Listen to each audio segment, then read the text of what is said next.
E já falando de Frankenstein, a Mary Shelley é incrível, né? Sim. Aliás, a mãe dela, a gente está falando aqui de questão de romance gótico, tudo, tem tudo a ver com esse conflito entre a razão e a emoção. Era vitoriana, né? Era vitoriana, pós-iluminismo, tudo mais, né?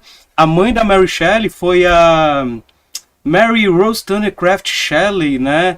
Que é super importante em escritos de feminismo no iluminismo, né?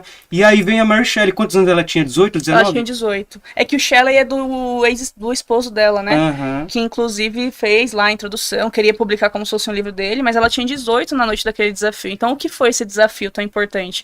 É do Percy. Do Percy Aham. Shelley, e a mãe era Mary Wollstonecraft. É. Isso. E o Lord Byron, como muito sabemos, um cara muito difícil de lidar, que se achava muito. Uma pessoa Hoje, né, fantástica. dados aí, ele seria um hétero top, pessoal. Opa. O Lord Byron, ele era genial, claro, né? Escrevia coisas maravilhosas também dentro do que ele se propunha.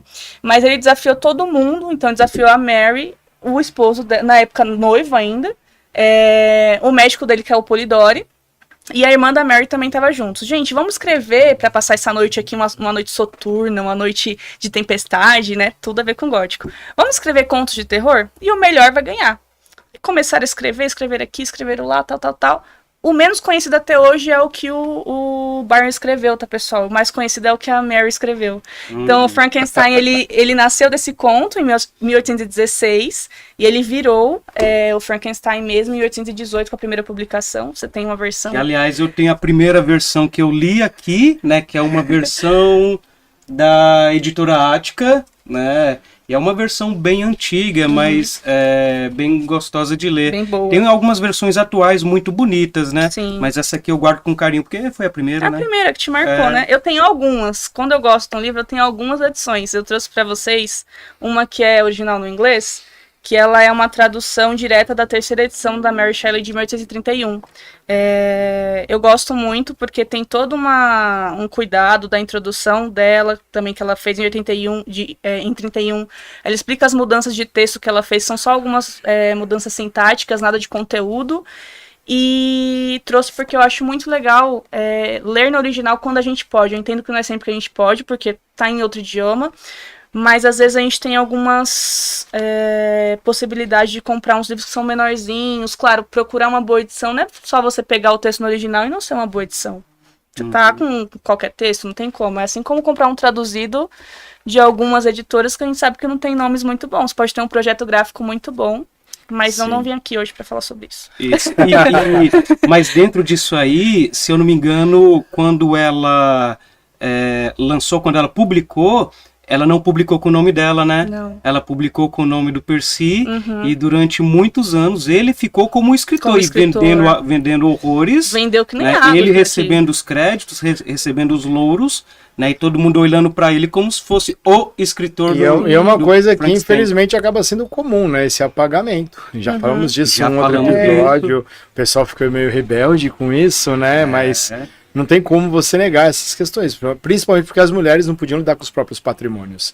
E eram os homens que administravam, então era muito mais fácil deixar no nome do marido e do pai, que era uma coisa muito comum no iluminismo, no renascentismo, por exemplo, a gente tem diversas pintoras que são fantásticas, cujos nomes foram apagados para que os pais, né, ou os maridos assinassem, porque senão elas não teriam visibilidade, nem seriam vendáveis. Não podiam nem saber ler e escrever, na maioria das vezes, né? As mais nobres que tinham essa possibilidade de aprender. Era um privilégio, né? Na verdade, um direito E um privilégio. E é uma coisa fantástica, se você olhar o iluminismo do século XVIII, as mulheres elas tinham muito acesso, né? Porque elas eram expostas como uma coisa meio fetichista.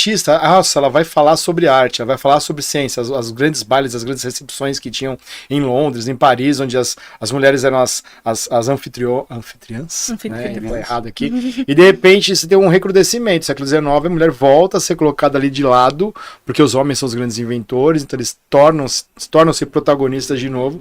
E quando aparece uma Mary Shelley, as pessoas ficam desesperadas. Como foi ela que escreveu isso? Nunca deixaram de ser, né? Os homens sempre tiveram mais poder cultural, digamos assim. As mulheres sempre produziram muito, sempre consumiram e produziram muito, mas nunca puderam ser verdadeiramente escutadas, né? Então, até na própria literatura, o Madame Bovary do Flaubert, é um livro que foi muito mal visto porque era uma mulher poderosa. Então, a Bovary, ela era uma mulher bem poderosa, no sentido de ela era livre sexualmente. Como assim você vai publicar um romance para as mulheres lerem em casa, nesses folhetins, e essa mulher é livre sexualmente, ela tem voz, ela faz, ela acontece, ela faz o marido de bobo. Então ela sente, né? Ela sente, exatamente. Então a mulher até, não só na questão de publicar, de escrever, mas do que elas liam. Agora tem uma coisa que eu quero te perguntar, né? Esses livros, eles eram acessíveis? Esses contos de horror, esses contos de medo, eram muito consumidos no século XIX, quando começa essa... Porque eles falam sobre o medo, né? Então, pensando nessa era vitoriana, que tanta coisa foi escrita, foi produzida, era para o povo ler. Não era uma coisa com um linguajar muito difícil. Frankenstein fala um pouco de ciência também, mas de uma maneira de todo mundo quer entender essa ciência que está acontecendo. Todo mundo quer ter acesso a isso. Era algo próprio do período. Era do período. Eles queriam que essa burguesia entendesse que os pobres também podiam. Os pobres também conseguiriam esse acesso, essas histórias que elas eram mais passíveis eles entenderem, porque era o medo, né? O Montaigne fala que a coisa que nós mais temos medo é o próprio medo. Então, o meu maior medo é levar um tiro, um tiroteio aí que tá acontecendo. Tá, mas antes de você levar esse tiro, você vai sentir medo de levar esse tiro. E não é racional, né? Exatamente. É totalmente emocional. É emocional. Ele foge do seu próprio escopo. É meio que a sua mente te leva até isso. É o que é familiar, mas vai se tornar infamiliar. Então esse medo de sentir medo, acho que é muito profundo. Assim como você ler um livro de terror, e você sentir o medo do personagem. Uma coisa é a gente estar aqui, sentir medo de acontecer alguma coisa com a gente. Somos pessoas racionais. Outra coisa é você ler um personagem falando que tá com medo, e você sentir o medo dele. Opa, o que é isso? Que tipo de medo é esse? Sim. E tira, assim, a gente tá falando de era vitoriana, faz um desenho, assim, pra gente compreender melhor esse período. Assim, vitoriano porque tem a ver com a Rainha Vitória, né? Talvez a monarca uma das mais longevas do Império Britânico. Praticamente todo o século XIX foi governado por ela. Embora ela fosse ali meio colocada de lado por ser uma monarca, ela tinha uma voz muito grande na sociedade britânica. Ela não deixava de se expressar. Passou um luto muito longo após a morte do marido. Foram mais de 10 anos de luto até ela reassumir sua posição. Era amiga pessoal de um indiano, quando na Inglaterra os indianos eram vistos como cidadãos de segunda categoria e eram vistos por muito tempo, né? Até a Segunda Guerra, até a independência, luta pela independência, os indianos eram vistos como cidadãos de segunda categoria. E se fala vitoriano por quê? Né? A Inglaterra, a potência industrial, né? O polo das grandes invenções tecnológicas, aquela concorrência doida com os franceses, né? E os franceses perderam essa guerra, essa tecnologia os franceses perderam. Então assim, é como se fosse um período que engloba mudanças profundas na sociedade, avanços sensacionais na ciência, tecnológicos e culturais, né? E que de repente traz uma novidade, como a Fernanda falou, né? Era um conto simples para o povo ler. Desde quando o povo lê? Né? O povo foi excluído da leitura durante muito tempo. E no século XIX você começa a ter uma educação primária.